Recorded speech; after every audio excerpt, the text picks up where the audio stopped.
Hi, I'm Regina, I'm Harrison.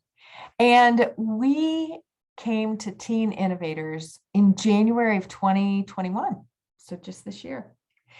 And the reason that I initially reached out is because Harrison was struggling a little bit with his decision to either stay at a private school or go to public.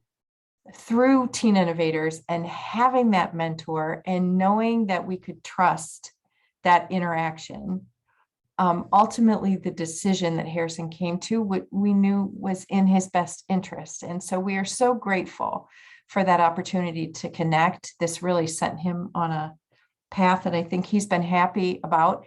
And not only that, his teachers have noted his leadership skills this year and how those have really evolved.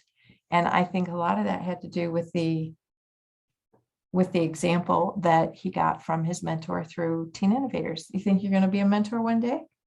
Probably. Yeah, once I'm old enough for sure. Yeah. Yeah. See, thanks so much, Teen Innovators. You're amazing, and we are grateful.